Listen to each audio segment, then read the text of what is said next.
Le journal sur Vainqueur Télévision, vous faites bien de nous suivre. Au sommaire de l'actualité, le chef de l'État, Félix-Antoine Tshisekedi, a échangé ce mercredi 30 septembre avec le président du Conseil européen. Au menu, la coopération bilatérale entre la République démocratique du Congo et l'Union européenne. Procès sans jour, la Cour de cassation a rendu ce mercredi son verdict dans le dossier opposant les ministères publics aux messieurs Bamaros Libota, Benjamin Wenga et Modeste Makabuza. Les peines des deux premiers ont été alourdies de 3 à 5 ans et celle du troisième passée de 1 à 2 ans. Championnat national de la Ligue 1 et Ligue 2, les ministres des Sports et Loisirs Amos Mbayo Kitenge a procédé ce mercredi 30 septembre au lancement de cette compétition, une édition particulière qui verra le gouvernement de la RDC prendre en charge les frais de transport des clubs. Bonsoir, on s'envole direction Bruxelles où le président de la République Félix-Antoine Tshisekedi a échangé ce mercredi 30 septembre avec Charles Michel, président du Conseil européen. Au menu, la coopération entre la République démocratique du Congo et l'Union européenne. Rappelons que la première ministre du Royaume de Belgique avait offert dimanche dernier un dîner en l'honneur de Félix Tshisekedi Tshilombo, selon une source diplomatique. Au cours de ces dîners, Sophie Wilmez et Félix Tshisekedi ont évoqué notamment les relations bilatérales entre la Belgique et la République démocratique du Congo. Notons que c'est depuis le samedi de la semaine dernière que les 5e présidents de l'histoire de la République démocratique du Congo séjournent en Belgique. Revenons au pays, direction l'Assemblée nationale où le rapporteur de cette institution d'appui à la démocratie a annoncé ce mercredi au cours de la conférence de président de l'Assemblée nationale que la première plénière de la session de septembre se tiendra demain jeudi 1er octobre. Elle examinera entre autres l'avant-projet du calendrier de cette session pour déterminer laquelle des matières devrait être inscrite au programme dans les prochains jours. Les détails, c'est dans cet élément. Selon les rapporteurs, le professeur Célestin Moussaou, cette session essentiellement budgétaire va se pencher sur les collectifs budgétaires attendus à la Chambre basse du Parlement la semaine prochaine, mais aussi la loi sur la reddition de comptes de 2019, la loi budgétaire 2021. En dehors de ces principales matières, les députés consacreront quelques plénières aux arriérés législatifs, parmi lesquels figure la loi sur la réforme électorale de l'honorable Lutundula. La Chambre basse du Parlement examinera également des rapports des institutions d'appui à la démocratie, en plus du contrôle parlementaire qui lui tient à cœur. Les rapporteurs a également fait mention dans sa restitution d'une réquisition du procureur général près la Cour de cassation à l'endroit de quelques membres du gouvernement qui doivent répondre devant la justice. Toutefois, cet avant-projet du calendrier reste ouvert et la plénière va lever l'option définitive sur les matières à traiter par les députés nationaux. Et concernant les 15 jours passés sans plénière, l'honorable rapporteur a précisé que le travail du député national ne peut être réduit à la seule plénière. Les députés devaient peaufiner toutes les matières avant de démarrer effectivement les plénières qui ne sont qu'une face du travail qu'abattent les élus nationaux. Le président du Conseil national de suivi de l'accord du processus électoral a reçu tour à tour mardi dans son cabinet de travail les écologistes du Congo, la coordination des étudiants nés Congo résidant à Kinshasa ainsi que la dynamique Ngoïka Sonji et tous venus solliciter l'expertise de Joseph Olenga-Nkoy. Au Conseil national de suivi de l'accord du processus électoral, l'heure est au travail. Mardi 29 septembre était une journée chargée pour le président de cette institution d'appui à la démocratie, Joseph Olenga-Nkoy, qui, à tour, échangé avec différentes délégations venues solliciter son expertise en matière politique. Tout a commencé avec le collectif des écologistes du Congo, une association qui regroupe les mouvements, les organisations non gouvernementales, personnes scientifiques et politiques, tous écologistes. Très satisfait parce que nous avons senti encore qu'il y a de la sève et c'est l'autorité. Et pour nous, ça a été d'une importance capitale de pouvoir le rencontrer parce que ces orientations nous ont vraiment permis à pouvoir prévoir. Nous pouvons aujourd'hui au Congo faire semblant du domaine écologiste, mais pourtant, c'est la nouvelle richesse aujourd'hui au monde. D'autres États ont même des vice-primatures en écologie. Nous n'avons que le ministère de l'Environnement qui jusque-là est en train de boiter pour pouvoir rendre à la nation ce qu'il faut de meilleur pour un développement durable. Nous ne pouvons pas parler du développement si nous ne prenons pas en compte l'environnement, l'écologie et une politique nécessaire de mutation que nous appelons la transition vers un développement durable. Avec la coordination des étudiants nés Congo résidant à Kinshasa, la crise politique qui secoue la province du Congo central était au centre des échanges. Nous sommes satisfaits par rapport aux réponses que nous avons reçues auprès du président du CESA. Il nous a rassuré que d'ici là, il y aura vraiment la paix et il va lui-même aussi en personne, pas comme individu mais comme institution, pour trouver aussi des solutions. C'est dans ce sens-là. Ensuite, Joseph Olengankoy a clôturé cette série d'audiences avec la dynamique Ngoï Kassanji qui, comme les autres délégations, a sollicité les orientations de ces grands hommes politiques quant à la bonne marche de la dynamique. Il a été très positif et nous avons appris beaucoup de choses. Vous savez que c'est une bibliothèque vivante par rapport à l'histoire de la RDC et cela nous a édifiés par rapport au futur de notre structure qui va migrer dans un autre genre de structure mieux adaptée aux réalités et aux enjeux de notre pays dans 2-3 ans. Notre ASBEL est là pour rejeter les antivaleurs et accompagner le président de la République dans sa vision de faire de ce pays un grand pays. Quittons le Conseil national de suivi de l'accord. Parlons à présent des nouvelles des ministères. Et oui, clôture ce mercredi 30 septembre à Kinshasa des travaux préparatoires de la stratégie nationale de la promotion de l'intelligence. Le ministre d'État, ministre en charge de la coopération internationale, intégration régionale, Guillaume Manjolo Pépin, a rappelé les principes, les objectifs ainsi que les mécanismes pour la bonne mise en œuvre de cette stratégie nationale des bourses. Cette cérémonie a été marquée par la lecture et adoption des différentes recommandations qui seront issues des travaux et de la proposition du décret à soumettre au chef du gouvernement.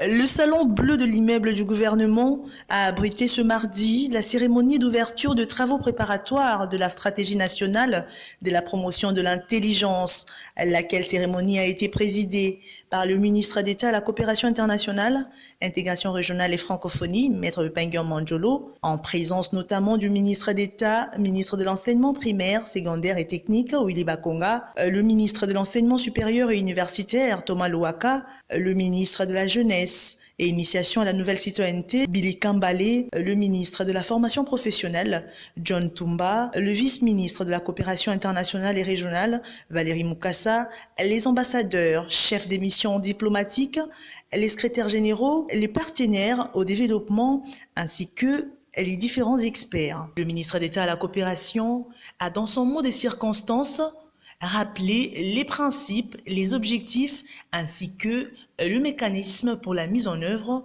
de cette stratégie nationale. J'ai l'honneur de vous accueillir aujourd'hui pour une cérémonie d'ouverture de l'atelier qui doit fixer les principes de la politique nationale des bourses et proposer une stratégie nationale et un mécanisme pour sa mise en œuvre. Cette cérémonie qui nous réunit aujourd'hui a deux objectifs. Les premiers et les partager avec nos partenaires et avec la presse, mais aussi avec le peuple congolais, les orientations prises par le gouvernement congolais réunis autour du président de la République, du chef de l'État, lors de la 35e réunion du Conseil des ministres. À cet effet, considérant la nécessité de mettre en place une coordination cohérente et centralisée de la gestion de bourse, le gouvernement a pris l'option d'organiser sous la coordination du ministère de la coopération internationale, l'intégration régionale et francophonie, un mécanisme permettant de pouvoir gérer les bourses et alimenter un fonds éventuel pour pouvoir assurer ces processus salvateurs pour la RDC. Tour à tour, le ministre d'État, ministre de l'EPST, le ministre de l'ESU, le ministre de la Jeunesse et Initiation à la Nouvelle Citoyenneté, le ministre de la Formation professionnelle ont félicité le ministre d'État à la coopération pour cette initiative de transformation de la crème intellectuelle qui cadre avec la vision du chef de l'État Félix-Antoine Tshisekedi Tshilombo. Signalons que ces assises se clôturent demain, 30 septembre, après lecture et adoption de la proposition de décret et des recommandations issues des travaux. Les ministres des Sports, Amos Sembayo Kitenge, a procédé ce mercredi 30 septembre au lancement du championnat de la Ligue 1 et Ligue 2.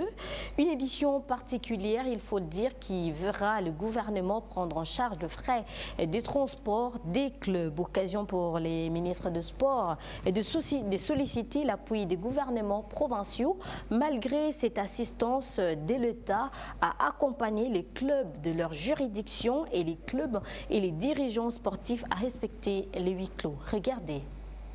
Dans une cérémonie organisée par le ministère des Sports et Loisirs et qui a réuni quelques membres du gouvernement et plusieurs têtes couronnées du monde sportif, le patron des sports congolais a confirmé la reprise du championnat national de football dans sa Ligue 1 et Ligue 2.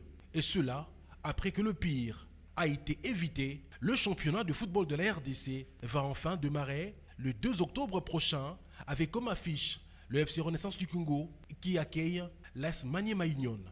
Aujourd'hui, 30 septembre 2020, je suis heureux de vous annoncer le démarrage effectif de la 26e édition du championnat Vodacom Ligue 1 et Ligue 2 de la Lina Foot sur toute l'étendue de la République démocratique du Congo.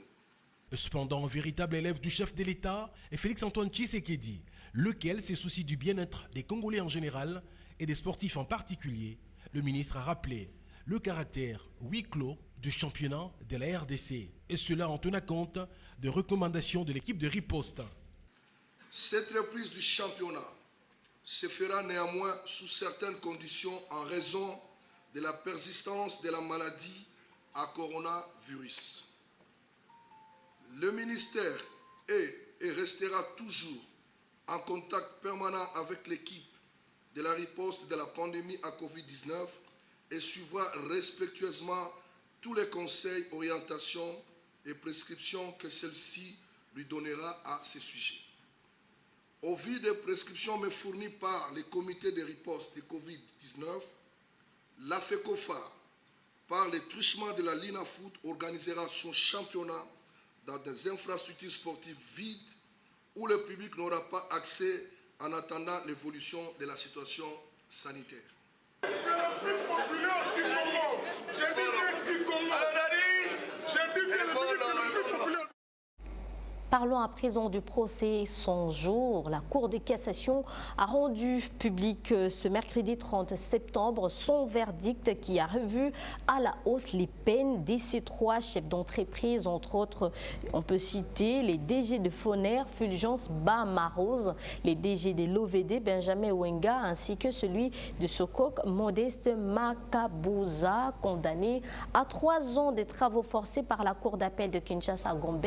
Les peines de DG de Foner et de l'OVD se sont alourdies de 5 ans chacun, tandis que celle de Sokok à 2 ans et demi. Ces trois responsables étaient accusés de détournement de fonds d'un marché de gré à gré de 66 millions de dollars américains alloués aux travaux de réhabilitation des 32,5 km des voiries urbaines de Goma et Bukavu.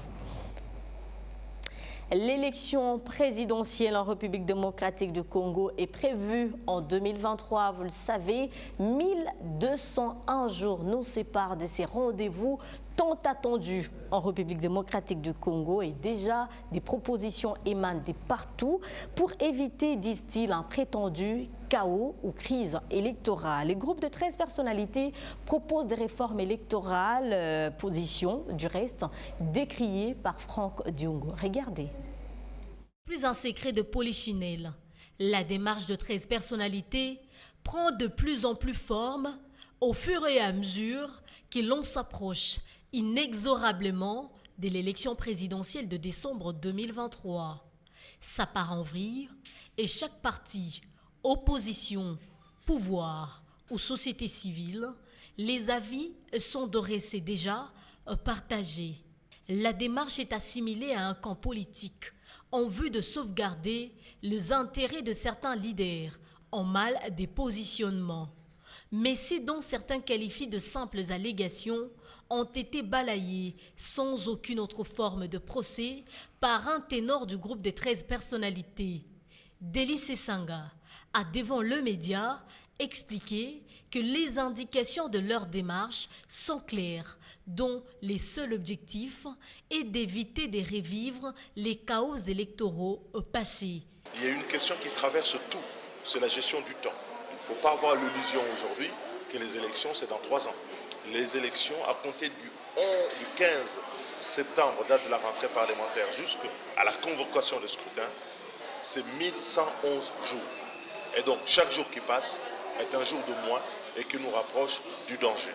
Au courant de ces 1111 jours, il faut refaire les fichiers, faire les lois électorales, mettre en place la CENI, mobiliser les moyens. Et donc, il est temps qu'on s'y mette et il est temps que le peuple congolais s'engage tous comme un seul homme pour que les élections puissent avoir lieu et que personne ne prenne prétexte. Jack Njoli va dans le même sens que son collègue et dit tout doit être fait pour tenir le délai constitutionnel et son groupe ne milite aucunement pour un quelconque glissement. Nous avons fait une proposition, ce n'est qu'une proposition, une projection pour que nous puissions tenir ces délais. Nous estimons qu'il faut effectivement prendre sérieusement en charge la gestion du temps. Les G13 propose entre autres dans sa feuille de route un recensement administratif de la population du 28 octobre 2020 au 18 juillet 2023.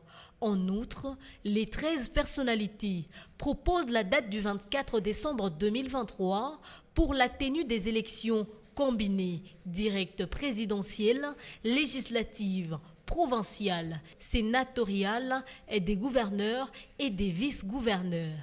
Démarche oui, mais certains acteurs politiques voient d'un mauvais œil cette initiative.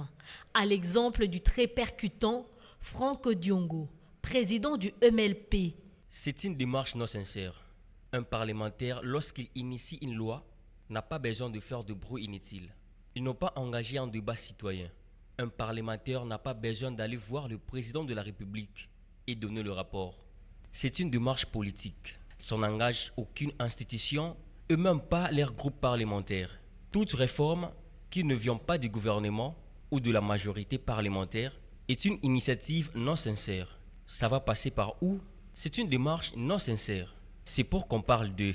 En dépit des réactions qui fusent de partout, le G13 ne décolère pas, mais donne un chronogramme on ne peut plus clair sur les différentes dates du scrutin. Ils veulent esquiver les erreurs du passé, disent-ils, sans réforme consensuelle. C'est du temps perdu.